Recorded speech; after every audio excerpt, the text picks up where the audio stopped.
ఏంటబ్బా అభిబాబు ఒక్కడే కూర్చొని ఏం చేస్తానో నానా అని అడిగితే, ఓ మమ్మీ నీకు తెలీదా ఈ రోజు హ్యాపీ ఫ్రెండ్షిప్ డే, అందుకే మా ఫ్రెండ్స్ అందరికి కాల్ చేసి ఫ్రెండ్షిప్ డే విషయం చెప్తున్నా మమ్మీ అని చెప్తుంది. ఆ ఫ్రెండ్షిప్ డే రావడం ఏంటో గానీ మా వాడు వాళ్ళ ఫ్రెండ్స్ ని గంటకి ఫోన్ చేసి హ్యాపీ ఫ్రెండ్షిప్ డే రా అని ఒక ఆట ఆడుకున్నాడు. మళ్ళీ విని ఫ్రెండ్స్ ఉంటారో ఉండరో తెలియదు, వీడైతే ఒక ఆట ఆడుకున్నాడు. మా ఏజ్ లో అయితే ఒక పేపర్ తీసుకొని హ్యాపీ ఫ్రెండ్షిప్ డే అని విషెస్ రాసి దాని కలర్స్ వేసి ఇచ్చేవాళ్ళం. ఇప్పుడు ఈ ఏజ్ వాళ్ళు ఫోన్ ఉంటే చాలు వీడియో కాల్ నార్మల్ కాల్ చేసి హ్యాపీ ఫ్రెండ్షిప్ డే అని చెప్పుకుంటున్నారు. మరి మీ పిల్లలు కూడా ఇంతేనా? కామెంట్ ద్వారా చెప్పండి.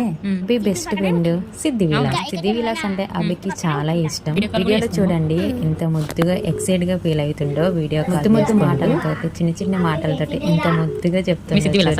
హ్యాపీ ఫ్రెండ్షిప్ డే రా అనుకుంటుంది, ముద్దు చెప్తుంది.